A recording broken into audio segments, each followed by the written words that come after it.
महाराज जी, राधे राधे। आपके चरणों में कोटि कोटि प्रणाम।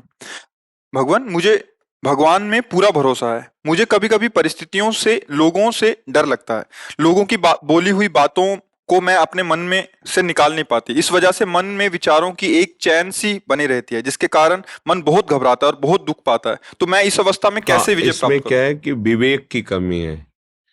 जो ये मन हमें बांधता है ना, ये कल्पनात्मक भी बांध सकता है, बिना किसी व्यक्ति वस्तु स्थान के भी।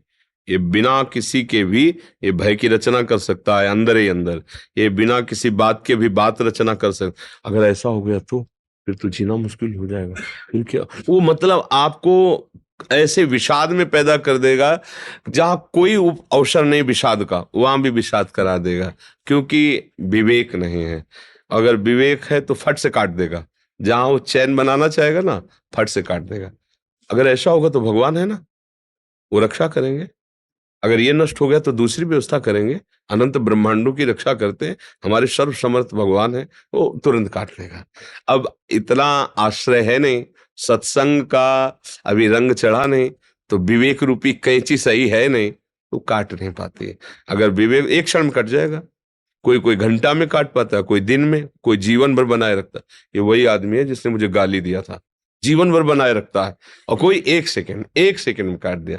ना ना, इसका कोई दोष नहीं है। मेरे किसी अवगुणों का सुधार करने के लिए, पाप का नाश करने के लिए भगवान इसे प्रेरित करके गालियां दिला रहे हैं। मंगल भवन है, जो कर रहे हैं अच्छा है, प्रभु बस निकल। विवेक ने क्या किया?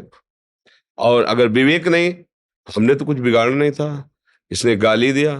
कभी तो अवसर आएगा जब मिलोगी जिंदगी में, तो तुमने 10 दिए ना, 100 देंगे तुम्हें। अब वो पकड़े बैठा हुआ है। अब विवेक है तो एक सेकंड में काट दिया। तो ये जो चिंतन है, ये तभी सुधरेगा जब भगवत चिंतन हो। इसीलिए हम कह रहे हैं, सबको अगर सुख की चाह है तो नाम जप करो, दूसरा उपाय कोई नहीं है।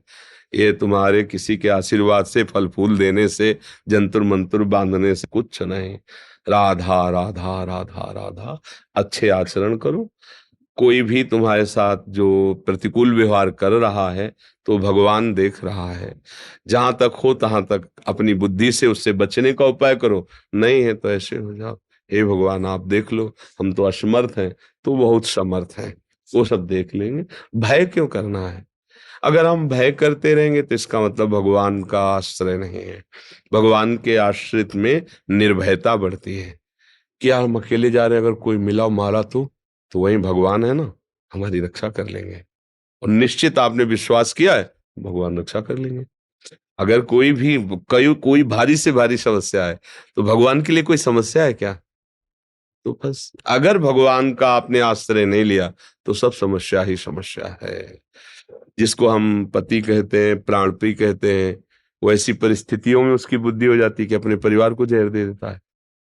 ऐसी परिस्थिति प्रकट हो जाती है कि जो प्रिय से प्रियजन है, वो संबंध विच्छेद कर लेते हैं। जिनके सहारे हमने जीवन काटने की कोशिश की, वही हमें छोड़ देते हैं। ये क्या है? फिर भय ही तो है ना। अगर भगवान का आश्रय, सब में भगवान का भाव करो, तो अगर ऐसी स्थिति भी आएगी तो आपने भगवान को पकड़ा है। जैसे मीरा जी के पति राणा जी का शरीर पूरा हुआ, तो उनसे कहा आप अपना सुहाग उजाड़ो। नहीं, हमने इनके लिए सुहाग भरा ही नहीं था, ये तो श्री कृष्ण के लिए था। हमारे गिरधर अविनाशी, इसलिए मेरा सुहाग अविनाश। बस अब बिना भगवान के आश्रय, मेरी जो हृदय की बात और संतों की बात और शास्त्रों की बात, बिना भगवान के किसी को स्वप्न में भी सुख नहीं मिल सकता, पक्का समझ लो। अब चाहे आप उसे स्वीकार करें या ना स्वीकार करें, इसमें आप स्वतंत्र हो। भगवान ने भी आपको स्वतंत्र इस विषय में किया है।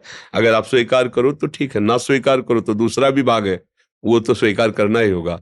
अधर्म आचरण करोगे, उसका दंड मिलेगा आपको। यहाँ से लोग परलोक सब मिले, वो तो स्वीकार करने की जरूरत नहीं, तो मिलेगा ही।